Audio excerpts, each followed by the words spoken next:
नमस्कार साथियों, मैं आपका दोस्त विकास सैनी और बैंको परिवार के इस डिजिटल लर्निंग प्लेटफॉर्म पे आप सभी का स्वागत है। साथियों, प्रहार सीरीज के अंदर आप सभी का दिल खोल के स्वागत करता हूं। आशा करता हूं आप सभी स्वस्थ होंगे, अच्छे होंगे, खूब खुश होंगे। कर दिखाइए कुछ ऐसा कि दुनिया भी करना चाहे आपके जैसा। क्यों जमीन पे बैठ के आसमान को देखते हो, इन पंखों को खोलो, क्योंकि ये जो जमाना है ये सिर्फ और सिर्फ उड़ान देखता है। ये जो जमाना है सिर्फ और सिर्फ उड़ान देखता है कि हौसलों के तरकस में कोशिश का वो तीर जिंदा रखना। हार जाओगे जिंदगी में आप सब कुछ, फिर भी उठ खड़े होने की और जीतने की उम्मीद जिंदा रखना। प्रहार सीरीज के अंदर दोस्तों आप सभी का स्वागत है, जिसके अंदर हम चर्चा करने वाले करंट अफेयर, स्टैटिक जीके की बात करेंगे। आपकी जो history, geography, political, economics, culture, दोस्तों उन तमाम विषयों के ऊपर दोस्तों हम चर्चा करने वाले हैं। दोस्तों जो एग्जाम के अंदर पूछे जा चुके क्वेश्चन है वो सारे के सारे। आइए दोस्तों, आज की क्लास का मोटिवेशन कोट है। मोटिवेशन कोट है, ये देखते हैं क्या कहता है। जिंदगी एक इम्तिहान है। अरे जिंदगी एक इम्तिहान है, हर दिन उसको परखा जाता है। इसमें फेल होता वही है जो सबको या कहे जो इसको देख के घबराता है, कि यानी कि इसको इम्तिहान को देख के जो घबरा जाता है वो ही क्या होता है दोस्तों, हार जाता है। दोस्तों जीवन में जीतना इंपॉर्टेंट नहीं मायने रखता कि आप जीवन में सक्सेस हो, आप जीवन में जीतो, आप जीतो, ये मायने नहीं रखता। जीवन में सबसे ज्यादा मायने क्या रखता है कि आप हारो। जीवन में जब तक आप हारोगे नहीं ना, तब तक लोगों का जो चरित्र है, लोग है आपके बारे में क्या सोचते हैं, क्या विचार है, लोगों की हकीकत है, लोगों का जो ढूलिया है, दूसरा जो चेहरा है वो आपके सामने नहीं आएगा। हारना जीवन में बहुत जरूरी है। जब तक हारोगे नहीं तब तक आपको यह समझ में नहीं आएगा कौन अपना है और कौन पराया। दोस्तों जब हारोगे तभी पता चलेगा आपका अपना कौन है और पराया कौन है। और सब सुख के अंदर सब साथ खड़े होते हैं, दुख के अंदर जो आपका साथ नहीं दे, दुख के अंदर जो आपको और ज्यादा पीड़ा दे, तो ऐसे व्यक्ति से, ऐसे इंसान से हमेशा के लिए क्या बना लेनी चाहिए, आपको दूरी बना लेनी चाहिए। क्योंकि वो इंसान आपको देख के हमेशा जलेगा, वो इंसान आपको सक्सेस होता हुआ नहीं देखना चाहता।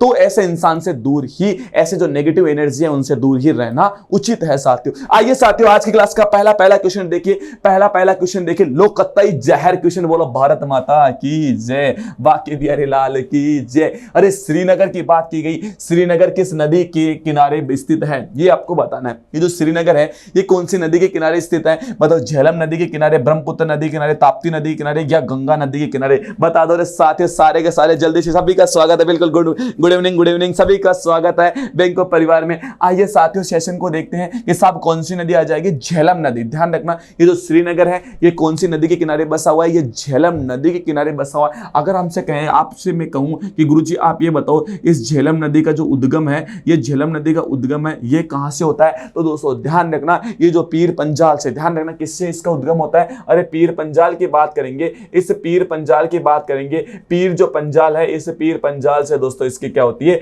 उत्पत्ति होती है। ये आपको ध्यान रखना है। कहां से होती है दोस्तों? पीर पंजाल से दोस्तों इसकी क्या होती है, उत्पत्ति होती है। कौन सी नदी की उत्पत्ति होती है? झेलम नदी की। अब देखो दोस्तों, एक अंजी नदी आती है, एक नदी और आती है जिसका नाम आता है अंजी नदी। एक इंपोर्टेंट है दोस्तों ये क्वेश्चन। एक नदी आती है जिसका नाम आता है अंजी नदी, और ये अंजी नदी किसकी सहायक नदी है? ये झेलम की सहायक नदी है। और अगर ध्यान रखना दोस्तों, आपसे पूछे कि साहब भारत का केवल आधारित, यानी कहें कि जो भारत है, इस भारत का पहला, ध्यान रखना, भारत का पहला, यानी या कहें कि साहब फर्स्ट, या कहें पहला केबल आधारित रेलवे पुल। ध्यान रखना किसकी बात करेंगे दोस्तों? अपन बात करेंगे केबल आधारित की बात करेंगे, सब आधारित बात करेंगे कि साहब जो केबल जो आधारित रेलवे पुल है, केबल आधारित जो रेलवे पुल है, ये रेलवे पुल कहां पे बनाया गया दोस्तों बनाया गया तो दोस्तों ध्यान रखना, अंजी नदी के ऊपर बनाया गया। और अंजी नदी किसकी सहायक नदी है? झेलम की सहायक नदी है। और झेलम किसकी सहायक नदी है? सिंधु की सहायक नदी है। ध्यान रखना, झेलम किसकी सहायक नदी है? सिंधु नदी की क्या आती है? सहायक नदी आती है। ब्रह्मपुत्र की बात करेंगे तो ध्यान रखना, असम का गुवाहाटी, ध्यान रखना किसकी बात करेंगे? गुवाहाटी है, असम का जो गुवाहाटी है ये कौन सी नदी के किनारे बसा हुआ है? तो ध्यान रखना, नदी के किनारे बसा हुआ है। कौन सा किनारे बसा हुआ? आपका गुवाहाटी गुवाहाटी बसा हुआ है, ये आपको ध्यान रखना।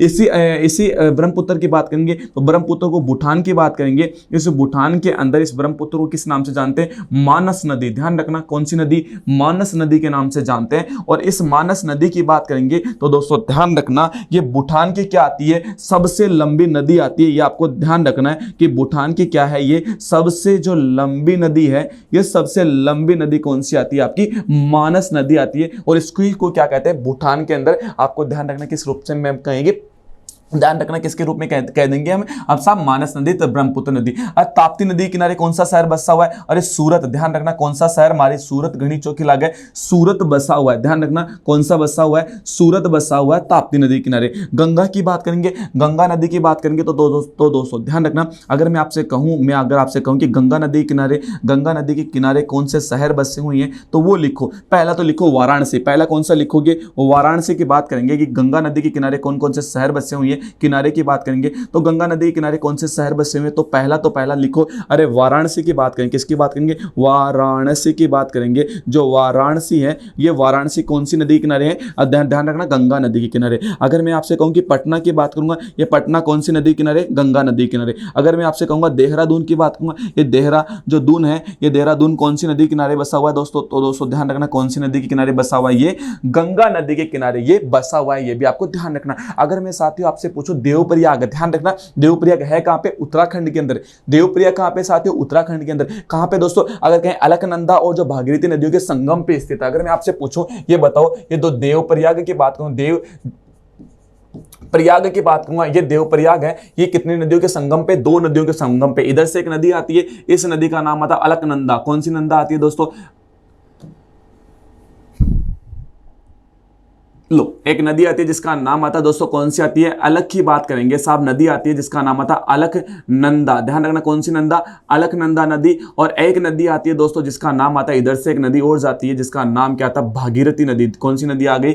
भागीरथी नदी। बोलो भागीरथी, यानी भागीरथी क्या आ जाएगी दोस्तों? नदी आ जाएगी। समझना साथियों, एक तो अलकनंदा नदी आ गई और एक भागीरथी नदी आ गई। इनके संगम पर अगर कहें कि साहब इनके जो संगम है, इस संगम की बात करेंगे, इसके संगम पे क्या बसा हुआ है दोस्तों? आपका देवप्रयाग। और देवप्रयाग है कहां पे? उत्तराखंड के अंदर। ध्यान रखना कहां पे दोस्तों? उत्तराखंड के अंदर ये देवप्रयाग आता है। और उत्तराखंड की राजधानी क्या आती है? देहरादून आती है। और उत्तराखंड की राजधानी देहरादून आती है। और देहरादून को हम क्या कहते हैं? अरे देहरादून कौन सी नदी के किनारे बसा हुआ है? अरे गंगा नदी के किनारे बसा हुआ है। तो दोस्तों अगर मैं पूछूं गंगा स्मार्ट सिटी परियोजना, ध्यान रखना, अगर मैं आपसे पूछूं कि साहब एक परियोजना आती है जिसका नाम आता है, गंगा की बात करेंगे, गंगा स्मार्ट, ध्यान रखना गंगा स्मार्ट सिटी परियोजना। कौन सी परियोजना? सिटी जो परियोजना है, ये परियोजना की बात है, गंगा सिटी स्मार्ट जो परियोजना है, ये कब आती है? 2016 के अंदर ये आती है। ये आपको ध्यान रखना कब आती है? 2016 के अंदर दोस्तों ये लॉन्च होती है गंगा स्मार्ट सिटी परियोजना।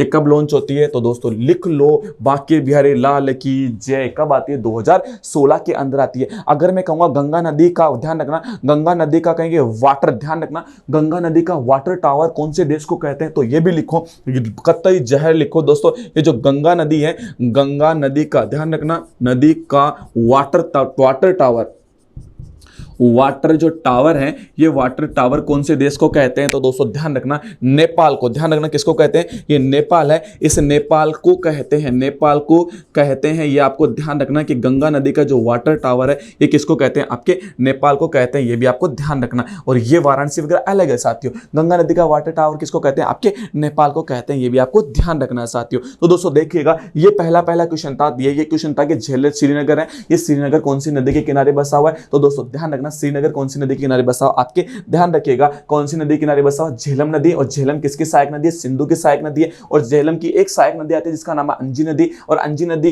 की अगर कहेंगे भारत का पहला केबल आधारित रेलवे पुल 2023 में बनाया गया। ये कहां पे बनाया गया दोस्तों? आपके श्रीनगर के अंदर अंजी नदी रेलवे पुल आ गया जिसका नाम क्या गया? अंजी नदी रेलवे पुल। बिल्कुल स्वागत है, बिल्कुल प्रणाम सभी को। राधे कृष्णा बिल्कुल। अगर बात करेंगे दोस्तों किसकी? ऐसे अंजी नदी रेलवे पुल। अगर बात करूं इसकी एक सहायक नदी और आती है जिसका नाम आता है किशन गंगा। ध्यान रखना कौन सी गंगा? अगर कहेंगे दोस्तों, अरे गुरुजी ये बताओ, एक इस झेलम की एक सहायक नदी और आती है जिसका नाम आता है, इसका पीर पंजाल, अच्छा ठीक है, पीर पंजाल आ गए ये ना।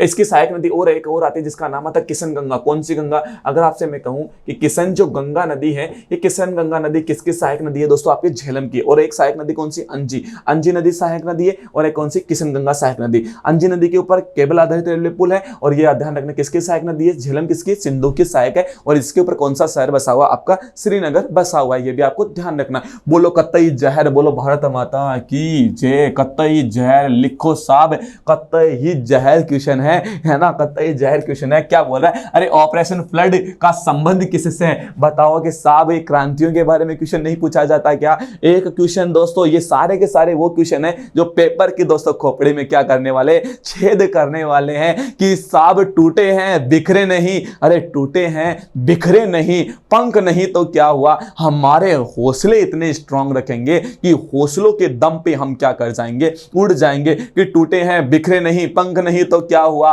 हौसलों के दम पर हम क्या करेंगे? उड़ जाएंगे। बताओ कि ऑपरेशन फ्लड का संबंध किससे? तो दोस्तों ध्यान रखना, ऑपरेशन फ्लड का संबंध किससे? दूध उत्पादन से, आलू उत्पादन से, बांस उत्पादन से, या जूट उत्पादन से? तो दोस्तों ध्यान रखिएगा, ऑपरेशन फ्लड का संबंध किससे आता है? दुग्ध उत्पादन से इसका क्या आता है? संबंध आता है। ये आपको ध्यान रखना है। अगर मैं आपसे कहूं आलू उत्पादन, अरे आलू उत्पादन गोल क्रांति, कौन सी क्रांति? अरे कहूं साथियों, अरे मेरे बब्बर शेरों, मैं बोलूंगा क्या?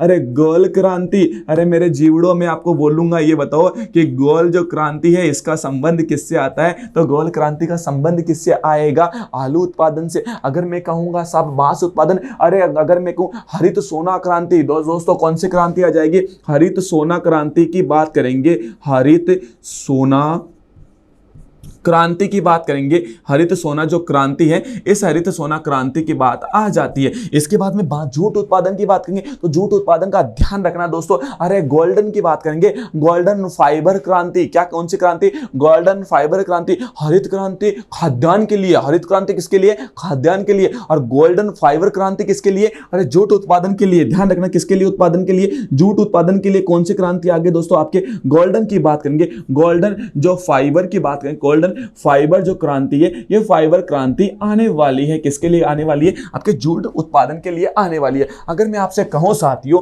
मैं आपसे ये कहूं कि हरित क्रांति की बात करूंगा, किसकी बात करूंगा? हरित क्रांति है, ये जो हरित क्रांति है, इस हरित क्रांति की बात करूंगा, इसका संबंध किससे आता है? तो दोस्तों ध्यान रखना, हरित क्रांति का संबंध किससे आने वाला है? खाद्यान्न से आने वाला है। ये भी आपको ध्यान रखना है, किससे आने वाला है? खाद्यान्न से दोस्तों इसका क्या आने वाला है? संबंध आने वाला है। अगर मैं कहूं कि दोस्तों पीली क्रांति, ध्यान रखना किसकी क्रांति? अरे पीली क्रांति बोलो, पीली जो क्रांति है, ये पीली क्रांति की बात करूंगा। अगर मैं आपसे कहूं दोस्तों, अगर मैं आपसे कहूं पीली क्रांति, अगर या मैं कहूं आपसे नीली क्रांति, दोस्तों कौन सी क्रांति? अरे नीली क्रांति की बात करूंगा, नीली क्रांति की बात करूं। ये पूछो पीली क्रांति किसके लिए? तिलहन के लिए। ध्यान रखना तिलहन उत्पादन के लिए। और नीली क्रांति मत्स्य उत्पादन, मत्स्य की बात करेंगे, मत्स्य उत्पादन के लिए मत्स्य उत्पादन के लिए दोस्तों इसकी क्या की गई है? शुरुआत की गई है। कौन सी क्रांति? आपकी नीली क्रांति। अगर मेरे को भूरी क्रांति, उर्वरक और चमड़ा के लिए, भूरी क्रांति उर्वरक और चमड़ा के लिए। अगर मैं कहूं साहब लाल क्रांति टमाटर के लिए, ध्यान रखना लाल क्रांति टमाटर और मांस के लिए। गुलाबी क्रांति किसके लिए? झींगा। ध्यान रखना गुलाबी क्रांति, माफ कीजिएगा, झींगा के लिए। अगर कहें गुलाबी क्रांति झींगा के लिए। अगर मेरे को सुनहरी क्रांति, अरे फल के लिए, सुनहरी क्रांति फल के लिए। बादामी क्रांति मसाला के लिए। ध्यान रखना बादामी क्रांति की बात करूंगा, अरे लिखो बादामी क्रांति, बादामी की बात करेंगे, लिखो साथियों, लिखो बादामी क्रांति किसके लिए आती है? जल्दी से बताओ कि बादामी क्रांति मसाला, बादामी क्रांति कौन सा? मसाला की बात आ गई। अरे मसाला की बात आ गई रे मेरे साथियों। अगर मैं कहूं पीली क्रांति या मैं कहूंगी गुलाबी क्रांति, कौन सी क्रांति? अगर मैं कहूं साथियों गुलाबी क्रांति की बात करूंगा, ये गुलाबी क्रांति का संबंध किससे आता है ये आपको बताना है। तो दोस्तों ध्यान रखना गुलाबी क्रांति का झींगा उत्पादन से, क्या उत्पादन? झींगा उत्पादन से इसका क्या था? संबंध आने वाला। अगर मैं कहूंगा लाल क्रांति की बात करूंगा, किसकी करूंगा? लाल क्रांति की बात करूं तो दोस्तों ध्यान रखना लाल क्रांति टमाटर की बात आ गई, किसकी आ गई? टमाटर की बात करेंगे। टमाटर और जो मांस उत्पादन है, इस मांस उत्पादन से क्या आता है? इसका संबंध आने वाला है। ये भी आपको ध्यान रखना। सुनहरी क्रांति की बात करूंगा, अरे और लिख लो सुनहरी की बात करूं, सुनहरी की बात करूंगा दोस्तों, सुनहरी जो क्रांति है, ये सुनहरी क्रांति का संबंध किससे आता है? तो दोस्तों ध्यान रखना, फल उत्पादन से। किस क्या उत्पादन से? फलों के उत्पादन से किसका संबंध आता है? सुनहरी क्रांति का संबंध आता है। लाल क्रांति टमाटर उत्पादन, लाल क्रांति टमाटर उत्पादन। भूरी क्रांति की बात करूंगा, अगर ध्यान रखना किसकी बात करूंगा, ये जो भूरी क्रांति है, ये भूरी क्रांति भी लिख लो रे साथियों, कहीं भी मत रुको, लिखो भूरी क्रांति चमड़ा, भूरी क्रांति चमड़ा। ध्यान रखना भूरी क्रांति का संबंध किससे आ जाएगा? अरे चमड़ा उत्पादन से। चमड़ा उत्पादन करना, या आपके उर्वरक की बात करेंगे, उर्वरक की बात करेंगे, उर्वरक जो उत्पादन करने से इसका क्या आता है? संबंध आने वाला है। तो दोस्तों पहला ये सेकंड क्वेश्चन भी कतई जहर, लिखो कतई जहर। साहब बिजली से तेज रफ्तार बनना है आपको साथियों। सुनो मेरे साथियों, आपको एक ऐसी तलवार बनना है, चाहे आप गुल बनो, शान बनो, सहरा बनो, पर मेरे बब्बर शेरों आपको जो भी बनना है वो क्या बनना है? शानदार बनना है। आइए साथियों अगला स्क्रीनशॉट ले लीजिए। आइए साथियों अगला क्वेश्चन देखिएगा। अगला क्वेश्चन देखिए क्या कर रहा भाई साहब, लिखो कतई जहर, लिखो पेपर में छपेगा। क्या दोस्तों पूछे जा चुके हैं सारे के सारे क्वेश्चन, लिखो दोस्तों। अगला क्वेश्चन क्या कर रहा है? भारत में सबसे पहले कौन सी, ध्यान रखना, कौन सी यूरोपीय जातियों का आगमन हुआ था? पुर्तगाली, अंग्रेज, डच, डेनिस, या डेनिस की बात करेंगे या फ्रांसीसी की बात करेंगे, तो पहले तो ये लिखो कि सब यूरोपीय जो कंपनी है इनका क्या होता है भारत में आगमन। लिखो भारत के अंदर क्या होता है इनका आगमन की बात करें, कौन कौन सी कंपनी है इनका क्या होता है भारत के अंदर आगमन होता है। तो ध्यान रखना पहले कौन आते हैं? पुर्तगाली आते हैं, डच आते हैं, अंग्रेज आते हैं, डेनिस आते हैं और फ्रांसीसी आते हैं। तो ध्यान रखना पहले कौन आएंगे? पुर्तगाली। ध्यान रखना पहले कौन आएंगे दोस्तों? आपके पुर्तगाली आने वाले, पहली बात तो ये ध्यान रखना। उसके बाद में कौन आने वाले? डच। उसके बाद में कौन आने वाले? अंग्रेज। ध्यान रखना उसके बाद में कौन आने वाले? अंग्रेज। इसके बाद में कौन आने वाले? डेनिस। ध्यान रखना कौन आने वाले? डेनिस की बात करेंगे। इसके बाद में कौन आने वाले? फ्रांसीसी। ध्यान रखना कौन आने वाले? फ्रांसीसी की बात करेंगे, फ्रांसीसी आने वाले। फ्रांसीसी ध्यान रखना दोस्तों, फ्रांसीसियों की बात करेंगे, है ना दोस्तों। किसकी बात करेंगे? इन फ्रांसीसियों की बात करेंगे। सबसे लास्ट में आए थे और सबसे लास्ट में गए थे, कौन गए थे? आपके फ्रांसीसी गए थे। ये भी आपको ध्यान रखना है कि कौन गए थे? फ्रांसीसी सबसे लास्ट आए और सबसे लास्ट में जाने वाले कौन है साहब? कौन थे दोस्तों? आपके फ्रांसीसी थे। और ये दोस्तों भारत के अंदर आगमन का क्रम था। कई बार एग्जामिनर क्वेश्चन पूछ लेता है कि क्रम बताओ, तो बताओ सबसे पहले कौन आते हैं दोस्तों? आपके पुर्तगाली आते हैं। ध्यान रखना सबसे पहले कौन आने वाले? पुर्तगाली आने वाले। अगर बात करेंगे सबसे पहले पुर्तगाली में कौन आता है, तो ध्यान रखना 1498 ईस्वी की बात करें तो इस 1498 ईस्वी में सबसे पहले कौन आता है? Vasco D gamma. ध्यान रखना कौन आता है दोस्तों? Vasco D gamma. ध्यान रखना वास्को डी गामा क्या आता है? भारत में आता है। और सबसे पहले कहां पे आता है? कालीकट पे आता है। ध्यान रखना कालीकट के ऊपर ये आता है। कौन आता है? Vasco D gamma. ये भारत के आने वाला पहला क्या था दोस्तों? पुर्तगाली था। यानी ध्यान रखना पहला क्या था दोस्तों? ये पहला पुर्तगाली था, ये जो भारत में आया था। ये भी आपको ध्यान रखना है। फिर इसके बाद में कहें कि साहब है ना कोचीन के अंदर आता है दोस्तों। ध्यान रखना कहां पे आता है? कोचीन के अंदर ये आता है। और अगर कहें कि दोस्तों, अगर कहें कि साहब इन्होंने, अगर बात करें कि साहब इन पुर्तगालियों ने अपना जो पहला अगर कहें कि दुर्ग कहां बनाया था, तो दोस्तों ध्यान रखना 1503 ईस्वी में इन पुर्तगालियों ने अपना पहला दुर्ग कहां बनाया? कोचीन के अंदर बनाया। फिर उसके बाद में अगर बात करें, लिखो ये भी लिखो, इंपॉर्टेंट चीज है कि इन पुर्तगालियों ने 1503 ईस्वी के अंदर, ध्यान रखना, जो कोचीन है, इस कोचीन के अंदर दोस्तों अपना जो पहला अगर कहें, ये जो कोचीन है, इस कोचीन में क्या बनाया? पहला दुर्ग बनाया, अपना पहला फोर्ट है, यानी फोर्ट है। इस फोर्ट का क्या किया? दुर्ग का निर्माण किया। दुर्ग का क्या किया? निर्माण किया। इन्हीं पुर्तगालियों ने अपने दुर्ग का निर्माण किया। उसके बाद में अगर मैं बात करूं 1505 ईस्वी की बात करूं, कब की बात करूंगा? 1505 ईस्वी की बात करूं तो इस 1505 ईस्वी के अंदर क्या होता है? दूसरी बात अगर कहें कि साहब दूसरा दुर्ग बनाते हैं कुन्नूर के अंदर। ध्यान रखना दूसरा दुर्ग ही पुर्तगाली कहां बनाते हैं? कुन्नूर के अंदर अपना दुर्ग बनाते हैं। उसके बाद में कहेंगे फ्रांसीसी डी अल्मोड़ा। ध्यान रखना फ्रांसीसी डी अल्मोड़ा है, ये भारत आने वाला पहला वायसराय था। ये भी आपको ध्यान रखना है। अगर कहीं 1505 में दो कांड होते हैं, पहला तो ध्यान रखना, पहला तो क्या होता है? इन्होंने अपना दूसरा दुर्ग बनाया। और दूसरा दुर्ग इन्होंने कहां पे बनाया? अरे कुन्नूर की बात करेंगे। ये जो कुन्नूर है, इस कुन्नूर के अंदर इन फ्रांसीसियों ने अपना क्या बनाया साथियों?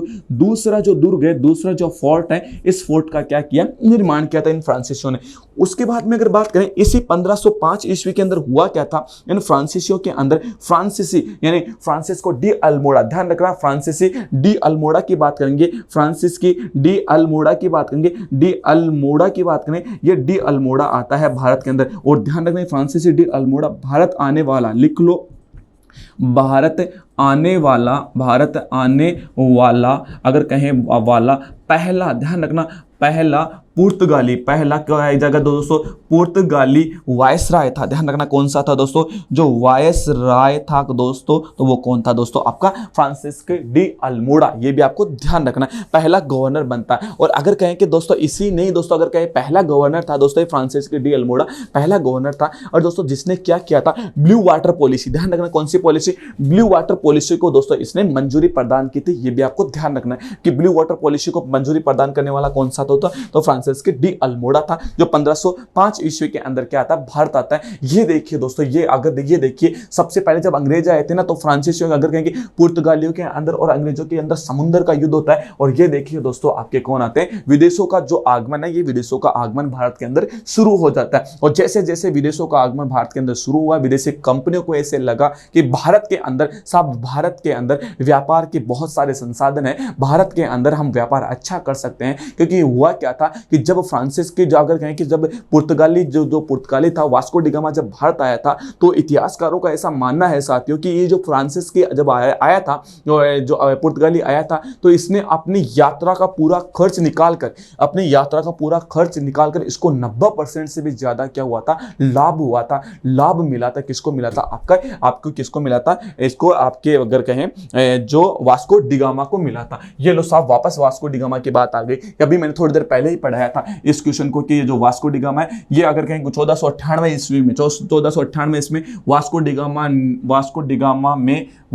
गामा ने, ये गलत लिखा हुआ टाइपिंग के अंदर, वास्को डी गामा ने कहां पहुंचा था, वास्को डी गामा कहां पहुंचा था, ये आपको बताना कि वास्को डी गामा कहां पहुंचा था, कालीकट पहुंचा था, गोवा पहुंचा था, बंगाल पहुंचा था या कोलकाता। अरे अभी मैंने थोड़ी देर पहले तो बताया था कि साहब जो फ्रांसिस्को अगर कहेंगे साहब जो कौन की इसकी बात करेंगे, वास्को डी गामा है। ये वास्को डी गामा कहां आता है दोस्तों, तो दोस्तों ध्यान रखना, ये वास्को डी गामा कालीकट के ऊपर आता है। तो दोस्तों हुआ क्या था कि जब फ्रांसिस जो वास्को डी गामा है, ये वास्को डी गामा 1498 ईस्वी में जब भारत में आया था ना, तो दोस्तों इतिहासकारों का ऐसा मानना है कि इन्होंने अपनी यात्रा का जो खर्च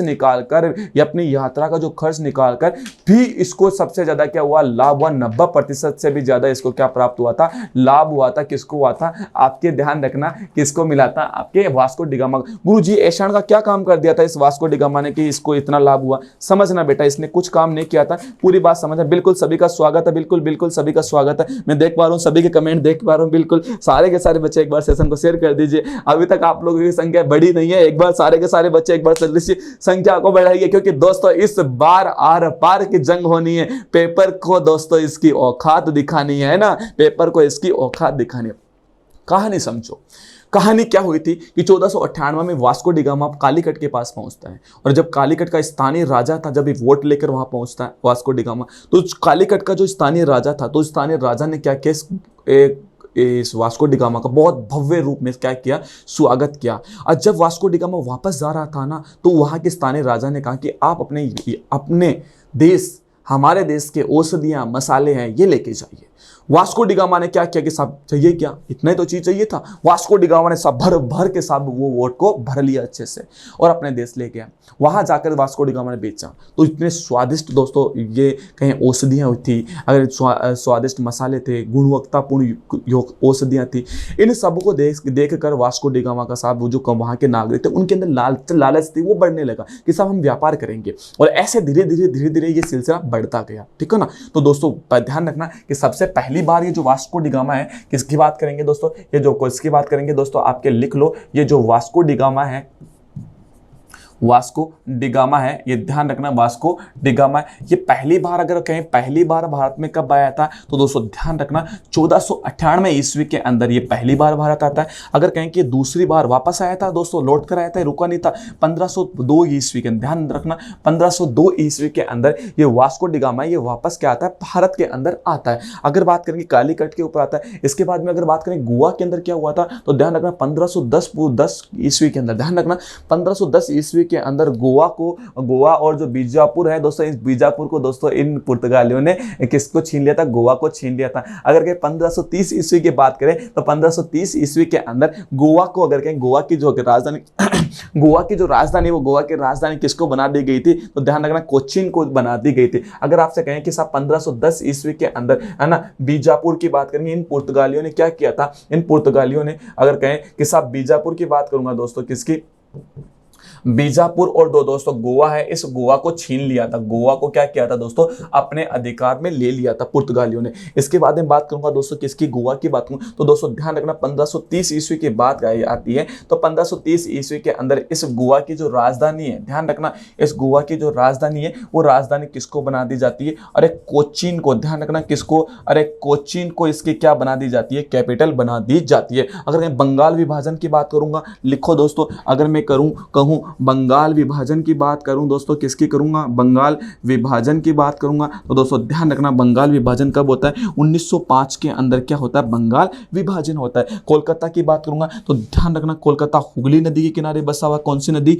हुगली नदी के किनारे ये बसा हुआ है। अगर लिखें कि लिखो 1774 की बात कर लेता हूं सबसे पहले। 1774 के अंदर यहाँ पे किसकी स्थापना होती है? सुप्रीम कोर्ट की स्थापना होती है। 1935 की बात करूंगा तो 1935 के अंदर यहाँ पे किसकी स्थापना होती है? आरबीआई है। इस RBI reserve bank of India, ध्यान रखना किसकी बात करेंगे?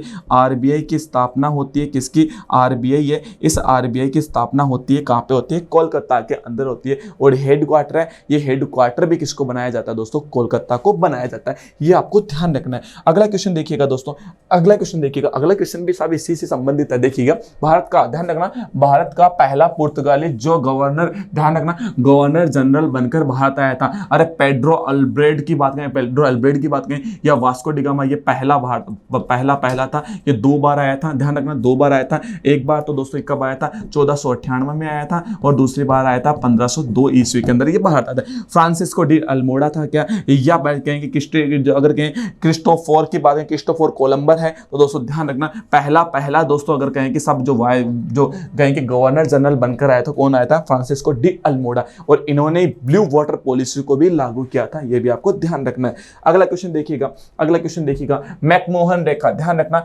मैकमोहन रेखा जो भारत और चीन के किस राज्य को अलग करती है? मैकमोहन जो रेखा है ये भारत और चीन के किस राज्य को अलग करती है? जम्मू कश्मीर को अलग करती है, उत्तराखंड को अलग करती है, अरुणाचल प्रदेश को अलग करती है या सिक्किम को अलग करती है?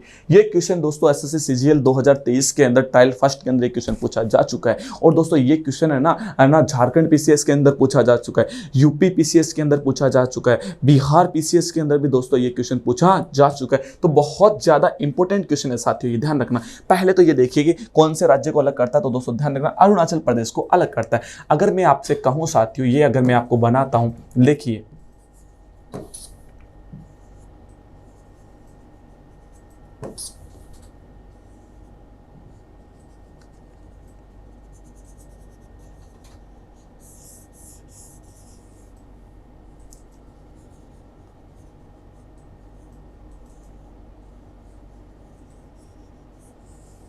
ये दोस्तों भारत, हाँ थोड़ा बहुत ऐसा ही बनाए, स्पीड से बनाया मैंने, तो थोड़ा बहुत ऐसा ही बनाया। तो दोस्तों ध्यान रखना, पहली चीज तो ये देखिए, ये भारत आ गया है, ठीक है ना। इस भारत का अक्षांशीय विस्तार ये कहां से शुरू होगा, ये कहां तक जाने वाला है? तो दोस्तों ध्यान रखना, अगर मैं आपका भारत का मुख्य भूमि अक्षांशीय विस्तार कहूं तो ध्यान रखना 8 डिग्री की बात करेंगे कि 8 डिग्री 4 मिनट से। ध्यान रखना भारत का अक्षांशीय विस्तार कहां से शुरू होगा? 8 डिग्री 4 मिनट से। और 37 डिग्री की बात करेंगे, 37 डिग्री 6 मिनट तक अक्षांशीय विस्तार देखने को मिलता है। और भारत का देशांतरी विस्तार कौन सा आ जाएगा? दोस्तों ध्यान रखना देशांतरी विस्तार कितना आएगा? 68 डिग्री की बात करेंगे कि 68 डिग्री 7 मिनट से, ध्यान रखना 68 डिग्री 7 मिनट से 97 डिग्री, कितना डिग्री दोस्तों? अरे 97 डिग्री 25 मिनट दोस्तों क्या आने वाला? भारत का अक्षांशीय देशांतरी विस्तार आता है। समझना गुरुजी हुआ क्या? समझना, पृथ्वी पे खींची जाने वाली समतल जो क्षैतिज रेखाएं होती हैं उनको क्या कहते हैं? अक्षांश रेखाएं। और जो 0 डिग्री है, इस 0 डिग्री उत्तर में जो भी चीजें उनको कहेंगे उत्तरी अक्षांश, उत्तरी गोलार्ध, और दक्षिण में होंगे उनको क्या कहेंगे? दक्षिणी गोलार्ध। उसके बीचों बीच से एक रेखा गुजरे जिसका नाम आता है 23.5 डिग्री रेखा। कौन सी डिग्री रेखा?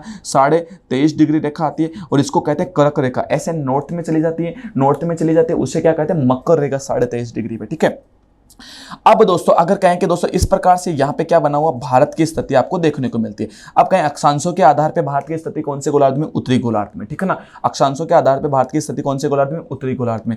अब ऐसे चलेंगे 1 2 3 4 5 6 7 8 9 10 ऐसे चलेंगे ना ऊपर की ओर, 1 डिग्री 2 डिग्री 3 डिग्री 4 डिग्री ऐसे चलेंगे तो 8 डिग्री 4 मिनट से भारत का भूखंड है ये स्टार्ट हो जाता है, यानी अक्षांशों के अंदर। और कहां तक चलता है ये ऊपर में, तो ध्यान रखना 37 डिग्री 6 मिनट तक यहां से यहां तक दोस्तों किसका विस्तार देखने को मिलता है आपको, भारत का जो भूमि का विस्तार है ये आपको देखने को मिलता है। ऐसे सेम पैरेलल दोस्तों अपन कहेंगे लंबवत जो क्षैतिज रेखाएं होती हैं उनको काल्पनिक रेखाएं होती हैं, उनको कहते हैं देशांतर रेखाएं। इस देशांतर के इधर वाले को कहते हैं पूर्वी गोलार्ध, इधर वाले को कहते हैं आपके पश्चिमी गोलार्ध। देशांतरों के आधार पर अगर कहेंगे भारत की स्थिति कौन से गोलार्ध में, पूर्वी गोलार्ध में। अगर हम कहेंगे अक्षांश देशांतर दोनों को अगर मिला देते हैं, ठीक है ना, अगर दोनों को साथियों मिला दूं, अगर मैं इन दोनों को मिला दूं कि अक्षांश भी मिला दिया और देशांतर भी मिला दिया, तो इस आधार पर यह भारत की स्थिति कौन से गोलार्ध में आ जाएगी, उत्तरी पूर्वी गोलार्ध के अंदर भारत की स्थिति आ जाएगी। ये भी आपको ध्यान रखना है, ठीक है ना। अब बात करेंगे दोस्तों अक्षांशों के, अगर मैं कहूं कि गुरु यहां से 1 डिग्री 2 डिग्री 3 डिग्री 4 डिग्री ऐसे चलते चलते कहां तक पहुंच गए अपन, कहां तक चले गए दोस्तों, ध्यान रखना इस प्रकार से। तो ध्यान रखना कितने तक, 68 डिग्री 7 मिनट तक चले गए। और कहां तक चले गए साथियों, अपन कहां तक चले गए थे, तो ध्यान रखना 97 डिग्री 25 मिनट तक अपन चले। तो दोस्तों भारत का भूमि का विस्तार है ये आपको देखने को मिला। इस प्रकार से हम अक्षांश देशांतर को देखते हैं। भारत की उत्तर से दक्षिण की लंबाई कितनी है, तो ध्यान रखना भारत की उत्तर से दक्षिण की लंबाई कितनी है, तो जल्दी से बता दो। अरे भारत की उत्तर से दक्षिण की लंबाई कितनी है, 32-14 किलोमीटर। कितनी है, 32-14 किलोमीटर भारत की उत्तर से दक्षिण की क्या आती है, लंबाई आती है 32-14 किलोमीटर। पूर्व से पश्चिम की लंबाई कितनी आती है, 29। ध्यान रखना 29 की बात करूंगा, जल्दी से बताओ कितनी आने वाली है, 29-33। ध्यान रखना कितनी आने वाली है, 29-33 जो किलोमीटर है भारत की ये लंबाई आने वाली है।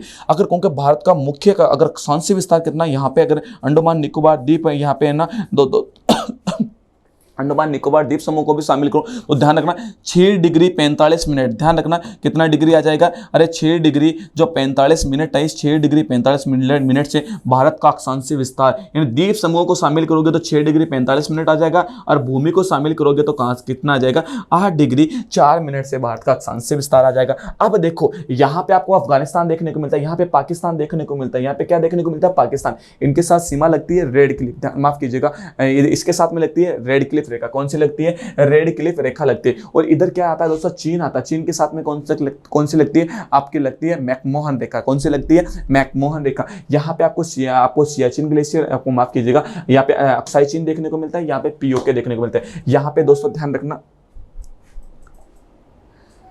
यहाँ पे क्या देखने को मिलता है दोस्तों, आपको पीओके देखने को मिलता है, पाक ऑक्युपाइड कश्मीर देखने को मिलता है, और यहाँ पे सियाचिन देखने को मिलता है। ये आपको ध्यान रखना। जम्मू कश्मीर की बात करेंगे, जम्मू कश्मीर की बात करेंगे, लिख लो। बनिहाल दर्रा की बात करूंगा, किसकी बात करूंगा, बनिहाल दर्रा है दोस्तों। बनिहाल दर्रा कहाँ पे देखने को मिलता है, जम्मू कश्मीर में देखने को मिलता है। जोजिला दर्रा, ध्यान रखना जोजिला दो दर्रा है, ये जोजिला दर्रा कहाँ देखने को मिलता है, जम्मू कश्मीर में देखने को मिलता है। पीर पंजाल की बात करेंगे, ये जो पीर पंजाल दर्रा है, ये पीर पंजाल दर्रा कहाँ देखने को मिलता है, जम्मू कश्मीर के अंदर देखने को मिलता है ना दोस्तों। अगर कहीं बुर्जिल्ला दर्रा की बात करूंगा आपसे, अगर मैं पूछूं कि बुर्जिल्ला जो दर्रा है, ये बुर्जिल्ला दर्रा कहां देखने को मिलता है, जम्मू कश्मीर में देखने को मिलता है। उत्तराखंड की बात करूंगा तो दोस्तों, उत्तराखंड की बात करूं तो दोस्तों ध्यान रखना, इसकी राजधानी देहरादून आती है, और दुग्ध संकलन साथी मोबाइल ऐप लॉन्च किया गया है उत्तराखंड के अंदर। अगर बात करूंगा दोस्तों, है ना, तीर्थ यात्री की बात करूंगा दोस्तों, अगर आपसे कहूं तीर्थ यात्री इलेक्ट्रिक कॉरिडोर, तीर्थ यात्री की बात करेंगे, इलेक्ट्रिक की बात आ जाती है, कॉरिडोर है, ये कॉरिडोर है, ये कहाँ पे लॉन्च किया गया, तो दोस्तों ध्यान रखना उत्तराखंड के अंदर लॉन्च किया गया। अरुणाचल प्रदेश दिसपुर, अरुणाचल प्रदेश की राजधानी कौन सी आने वाली, दिसपुर आने वाली है। ये सब इसका ऑप्शन नंबर बी इसका क्या होने वाला, करेक्ट आंसर होने वाला है। ये पूर्वोत्तर का राज्य आता है, ध्यान रखिएगा। अगर कहें कि इस पुलिस के द्वारा एक लॉन्च मोबाइल एप्लीकेशन लॉन्च किया गया था ऑनलाइन शिकायत के लिए, उसका नाम आता है अरुण पोलो। ध्यान रखना कौन सा पोलो आता है, अरुण पोलो मोबाइल एप्लीकेशन है, ये लॉन्च किया गया अरुणाचल प्रदेश के द्वारा। सिक्किम की बात करेंगे, सिक्किम की बात करेंगे तो बच्चे के जन्म पे, किसके जन्म पे, अरे लिखो साथियों, इंपॉर्टेंट है, किसके जन्म पे, बच्चे के जन्म पे, बच्चे के जन्म पर 100 पेड़ लगाने की मुहिम है कौन से राज्य सरकार द्वारा, सिक्किम के द्वारा। विश्व का पहला जैविक राज्य, ध्यान रखना, अगर कहें कि विश्व का पहला लंदन बुक ऑफ रिकॉर्ड के आधार पर विश्व का पहला जो जैविक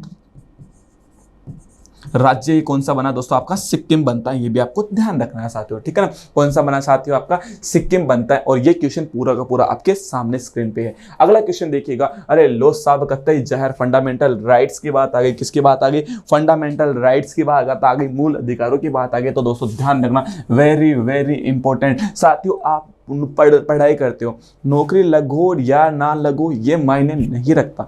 नौकरी मायने ये रखता है कि साहब आप दोस्तों किस प्रकार से दोस्तों आपके अपने जीवन को बेहतर वे में जी पा रहे हैं। या अगर कहें कि दोस्तों अपने अधिकारों की अगर आपको नौकरी लगो नहीं लगो मायने नहीं रखता। 3 चीज़ों को दोस्तों अपने जीवन में उतार लेना, मूल अधिकार, राज्य के नीति निर्देशक तत्व है और मूल कर्तव्य। इनको बहुत गहराई से पढ़ना साथियों, क्योंकि ये आपको हर प्रकार के अधिकारों के बारे में आपको जानकारी देते हैं, आपको अवेयरनेस देते हैं। कौन से, ये वाले। अगला क्वेश्चन देखिएगा, भारतीय संविधान का ध्यान रखना अनुच्छेद 12 से लेकर, ध्यान रखना अनुच्छेद 12 से लेकर अनुच्छेद 32 तक मौलिक अधिकारों का उल्लेख किया गया है। इसका संबंध संविधान के किस भाग से आता है, भाग 3 से, भाग 4 से, भाग 2 से, या बताएं भाग 5 से। तो दोस्तों ध्यान रखना किससे आने वाला, भाग 3 से इसका संबंध आने वाला है। पहले तो ध्यान रखना किसकी बात करेंगे, संविधान। संविधान नियम और कानूनों का एक ऐसा लिखित दस्तावेज होता है जिससे किसी देश के शासन व्यवस्था को क्या किया जाता है, संचालित किया जाता है। उसे क्या कहते हैं, संविधान कहते हैं। और इस संविधान की हम अगर कहें प्रकृति कैसी होते हैं साथियों,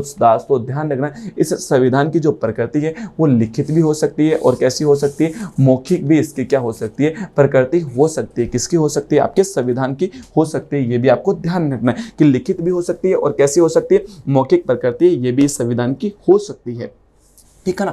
अगर बात करूँ मैं दोस्तों, एक समिति थी जिसका नाम था तेज बहादुर। ध्यान रखना तेज बहादुर की बात करेंगे, तेज बहादुर शप्रू समिति। ध्यान रखना एक तेज बहादुर जो शप्रू एक समिति आती है। और इस समिति के द्वारा अगर कहें, इस समिति की सिफारिशों के आधार पर भारतीय संविधान के अंदर भाग 3 को जोड़ा गया। भाग किसको जोड़ा गया, 3 को जोड़ा गया और 3 भाग को जोड़ा गया। और सब अनुच्छेदों की बात करेंगे, अनुच्छेद जोड़े गए। अनुच्छेद कहां से कहां तक जोड़े गए, अनुच्छेद 12 से लेकर अनुच्छेद 35 तक जोड़े गए। अगर कहें कि साहब है ना, अगर कहें मूल अधिकार कितने जोड़े गए, तो ध्यान रखना मूल अधिकार कितने जोड़े गए थे, 7 उस समय जोड़े गए थे। लेकिन अब अगर मैं कहूं आपसे कि वर्तमान के अंदर कितने मूल अधिकार है, तो ध्यान रखना वर्तमान में कितने मूल अधिकार है, 6 अधिकार है।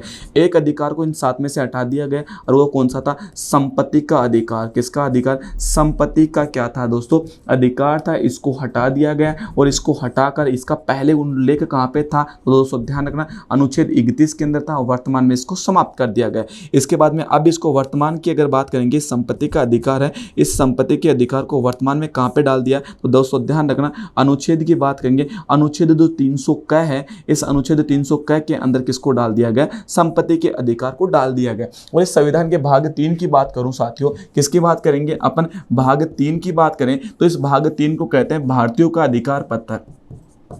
क्या कहते हैं साथियों, इसको भारतीयों का अधिकार पत्र। भारतीयों का क्या कहते हैं, जो अधिकार पत्र है, ये अधिकार पत्र कहते हैं। किसको कहते हैं, भाग 3 को। इसको कहते हैं भारत का मेग्ना कार्टा। क्या कहते हैं, भारत का मेग्ना कार्टा कहते हैं। ये भी ध्यान रखना है कि मेग्ना कार्टा कहते हैं। अगर आपके सामने एक शब्द है मेग्ना कार्टा, तो ध्यान रखना मेग्ना कार्टा शब्द की उत्पत्ति कहाँ से हुई, ब्रिटेन के अंदर। ब्रिटेन के राजा जॉन सेकंड ने क्या किया, 1260 ईस्वी के आसपास उन्होंने किसानों को लिखित रूप में कुछ अधिकार प्रदान किए थे। और उन्हीं अधिकारों को क्या कहा गया, उन्हीं अधिकारों को लिखित रूप में एक पत्र दिया गया और उन पत्र को क्या कहा गया, मेग्ना कार्टा। क्या कहा गया था, मेग्ना कार्टा कहा गया था। ये भी आपको ध्यान रखना है। अब 7 के 7 मूल अधिकार है, आपको याद करवा दूं तो याद करवा देता हूं। उसको याद करने के लिए ऐसे याद रखो, समस्त शोध, याद एक ट्रिक लगाओ, समस्त जो शोध है ऐसे लिखो, समस्त शोध संस्कृति की बात करेंगे, समस्त शोध संस्कृति का उपाय है। समस्त शोध किसका उपाय है, संस्कृति का उपाय।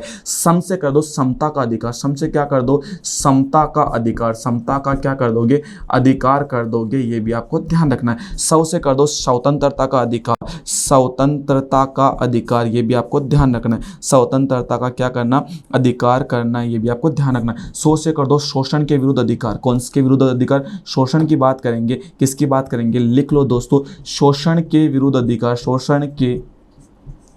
विरुद्ध अधिकार, शोषण के विरुद्ध अधिकार आ जाता है, ये भी आपको ध्यान रखना है। ध से धार्मिक स्वतंत्रता, ध से क्या कर दो, धार्मिक स्वतंत्रता, ध से धार्मिक स्वतंत्रता। संस्कृति, शिक्षा और संस्कृति का अधिकार, किसका अधिकार, शिक्षा और कहें साहब संस्कृति का अधिकार, ये भी आता है, शिक्षा और संस्कृति का अधिकार। उपचार, संवैधानिक उपचारों का अधिकार, संवैधानिक उपचारों, संवैधानिक की बात करेंगे, संवैधानिक उपचारों का अधिकार इसका आ जाता है। यानी कितने हो गए, 7 हो गए, 6 वो हो गए और एक ये हो गया, कितने हो गए, 7 हो गए। और वर्तमान में भाग 4 डीपीएसपी, भाग 4 डीपीएसपी के बारे में बताता है। भाग 4 का क्या ड्यूटीज के बारे में बताता है, फंडामेंटल जो ड्यूटीज है उनके बारे में बताता है। अनुच्छेद 12 कहता है राज्य की परिभाषा के बारे में कहता है। अनुच्छेद 13 न्यायिक पुनरावलोकन की बात करता है। अनुच्छेद 14 है ना विधि के समक्ष क्षमता का अधिकार की बात करता है। अनुच्छेद 15 जाति धर्म लिंग जन्म स्थान के आधार पर राज्य किसी भी नागरिक के साथ कोई भेदभाव नहीं कर सकता। यानी इस प्रकार से दोस्तों ये अनुच्छेद है, ये आपके किसके अंदर उल्लेख किया गया, आपके भाग 3 के अंदर फंडामेंटल राइट्स को दोस्तों उल्लेख किया गया। ये देखिए फंडामेंटल राइट्स की बात करेंगे, ये देखिए राइट्स की बात करेंगे, अभी अपन ने कहा कि 6 अधिकार है, तो ध्यान रखना कितने अधिकार, 6। और जो संपत्ति का अधिकार था इसको वर्तमान में इसको हटा दिया गया। ये देखिए फ्रीडम की बात करेंगे, फ्रीडम की बात करेंगे। और ये देखिए दोस्तों सातों के सातों ये राइट टू एजुकेशन आ गया, राइट टू एजुकेशन आ गया। अगर कहेंगे साहब इक्वलिटी का अधिकार आ गया दोस्तों आपका, है ना, धर्म की स्वतंत्रता का अधिकार आ गया। यानी कुल कितने अधिकार है दोस्तों आपके सामने आ गए, दोस्तों कितने अधिकार है, ये आपके सामने 6 अधिकार, मूल अधिकार फंडामेंटल राइट्स के अंदर शामिल है दोस्तों। अगला क्वेश्चन देखिए, बकतई जहर क्वेश्चन। दोस्तों तबीयत खराब हो रही है, गुरुजी आ जाए, इतने सलोली कैसे बोले, एकदम प्यार से कैसे बोल रहे हैं। बोलने के पीछे रीजन है साथियों, ठीक है ना, बोलने के पीछे रीजन है कि साहब तबीयत है वो काफ़ी खराब हो रखी है। फिर भी साहब बच्चों के कमेंट आ रहे थे कि सर स्टैटिक जीके की क्लास नहीं आई, तो मैंने कहा कि ठीक है साहब आपकी क्लास है, ये लेके आते हैं। अब देखो कि साहब क्वेश्चन लिखो साहब, एक रिसर्च से साइंस से संबंधित क्वेश्चन है। माइटोकॉन्ड्रिया शब्द किसके द्वारा दिया गया, ये आपको बताएं। बताओ कार्ल की बात करें, कार्ल वेडा के द्वारा दिया गया, चार्ल्स डार्विन के द्वारा दिया गया, वोल्टेल के द्वारा दिया गया, या बताएं कि साहब किसके द्वारा दिया गया, डाइगोन है, इस डाइगोन के द्वारा दिया गया। तो दोस्तों ध्यान रखना किसके द्वारा दिया गया, कार्ल वर्डेन जो कार्ल वेडा है इसके द्वारा दिया गया। माइटोकॉन्ड्रिया की बात करें तो लिखिए कोशिका का जो शक्ति ग्रह है किसको कहते हैं, माइटोकॉन्ड्रिया को कहते हैं। ये भी लिख लो, ये जो कोशिका होती है, सेल्स होती है, इस सेल्स का पावर हाउस, सेल्स का जो पावर हाउस किसको कहते हैं, माइटोकॉन्ड्रिया को कहते हैं। यानी कि क्या कहेंगे, जो कोशिका है, कोशिका का शक्ति ग्रह, कोशिका का किसकी बात करेंगे, जो शक्ति जो ग्रह है, ये शक्ति ग्रह किसको कहते हैं, आपके माइटोकॉन्ड्रिया को कहते हैं। चार्ल्स डार्विन की बात करेंगे तो ध्यान रखना चार्ल्स डार्विन ने, ध्यान रखना, अरे थियो की बात करेंगे, ध्यान रखना दोस्तों थ्योरो ऑफ थ्योरी इसने क्या दी थी, थ्योरी ऑफ जो इवोल्यूशन की बात करेंगे, इवोल्यूशन की थ्योरी किसने दी थी दोस्तों, एवोल्यूशन की थ्योरी किसने दी थी दोस्तों, चार्ल्स डार्विन ने दी थी। किसने दी थी दोस्तों, चार्ल्स डार्विन ने दी थी। और अगर कहें कि साहब ये हवा में, ध्यान रखना हवा में जीवन जीने के, ध्यान रखना जीवन जीने के अनुकूल जो अनुकूल जानवर है, यानी हवा के अंदर जीवन जीने वाला अनुकूल जो जानवर है वो कौन सा आता है दोस्तों, आपका वो जो वोटेल्ड आता है कि यानी ध्यान रखना हवा में अनुकूल जीवन जीना, अनुकूल क्या जीना, जीवन जीना इसका आता है। इसके बाद में बात करेंगे दोस्तों टाइगोन की बात करें, दोस्तों किसके बात करें, टाइगोन की बात करें, यानी मादा शेर, ध्यान रखना मादा शेर और नर बाघ की बात करेंगे, इसका जो बच्चा होता है उसको क्या कहते हैं, मादा शेर। ध्यान रखना किसकी बात करेंगे, ठीक है, बात करेंगे मादा की बात करेंगे, मादा शेर की बात करेंगे, और बात करेंगे दोस्तों नर की बात करेंगे, और नर यानी पुरुष की बात करेंगे। पुरुष जो बाघ है, इस बाघ का जो बच्चा है, इस बाघ का जो बच्चा होता है ना, उसका संयुक्त जो बच्चा होता है, उस बच्चे को क्या कहते हैं, क्या कहते हैं दोस्तों, टाइगोन कहते हैं। ये भी आपको ध्यान रखना है, मादा शेर और अगर बाघ, नर बाघ का जो बच्चा होता है उसको क्या कहते हैं, टाइगोन कहते हैं। अगला क्वेश्चन देखिएगा, अगला क्वेश्चन कंप्यूटर से संबंधित है। 1 किलोबाइट के बराबर कितने बाइट होते हैं, ध्यान रखना 1 किलो बराबर के बाइट कितने बाइट होते हैं, बताओ। 1024 होते हैं, 8 बिट होते हैं, टेराबाइट होते हैं, इनमें से कोई नहीं। पहले तो ये समझो, ये जो कंप्यूटर है, एक जो कंप्यूटर है कौन सी लैंग्वेज समझता है, ये लैंग्वेज कौन सी समझता है, तो दोस्तों ध्यान रखना ये बाइनरी जो लैंग्वेज है, ये बाइनरी लैंग्वेज ये समझता है, ये भी आपको ध्यान रखना है। और बाइनरी लैंग्वेज कौन सी होती है, 0 1 0 1 0 की बात करेंगे, 1 0 1 ये लैंग्वेज कौन समझता है, आपका ध्यान रखना कंप्यूटर सिस्टम समझता है। 1 किलोबाइट के अंदर कितनी होती है दोस्तों, कितने जो बाइट होते हैं दोस्तों, ध्यान रखना 1024 क्या होती है, बाइट होती है। अगर बात करें एक बिट में, अगर कहें कि एक बाइट में, अगर कहें कि एक बाइट में कितने बिट होते हैं दोस्तों, ध्यान रखना 8 बिट। एक बाइट के अंदर कितने बिट होते हैं, एक की बात करेंगे,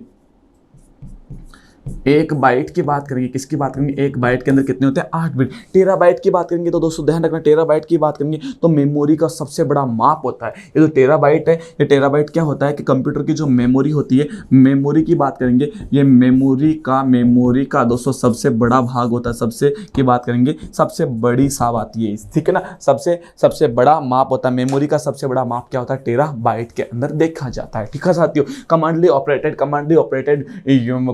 operated machine purpose unit trade education and research क्या आता है दोस्तों, कंप्यूटर आता है। कंप्यूटर में अगर माउस कैसा इनपुट डिवाइसेस, कीबोर्ड कैसा इनपुट डिवाइसेस, मॉनिटर कैसा है दोस्तों, अगर कीबोर्ड है कैसा है, इनपुट आउटपुट डिवाइसेस है, स्पीकर कैसे हैं, आउटपुट डिवाइसेस, स्पीकर वगैरह किनको रखेंगे, किन के अंदर रखेंगे, आउटपुट डिवाइसेस के अंदर रखेंगे। तो साथियों आज की क्लास के लिए बस इतना ही। हंसते रहिए, मुस्कुराते रहिए और कर दिखाइए कुछ ऐसा कि दुनिया भी करना चाहे आपके जैसा, कि बिजली से तेज रफ्तार बनना है। सुनो मेरे दोस्तों, आपको एक ऐसी तलवार बनना है, चाहे आप गुल बनो, शान बनो, सहरा बनो, पर मेरे साथियों आपको जो भी बनना है वो क्या बनना है, शानदार बनना है। कर दिखाओ कुछ ऐसा कि दुनिया भी करना चाहे आपके जैसा। अभी तक अगर जिन बच्चों ने बैंको परिवार का यह डिजिटल जो लर्निंग प्लेटफॉर्म को सब्सक्राइब नहीं किया है तो प्लीज चैनल को सब्सक्राइब कीजिए, साथ ही बेल आइकन को भी प्रेस कीजिएगा, जिससे विभिन्न प्रकार की जो जानकारी है ये सबसे पहले प्राप्त करने के लिए। साथ ही मिलता हूं आपसे अगले सेशन में, तब तक के लिए राधे कृष्णा, खूब खुश रहिए, हंसते रहिए, मुस्कुराते रहिए।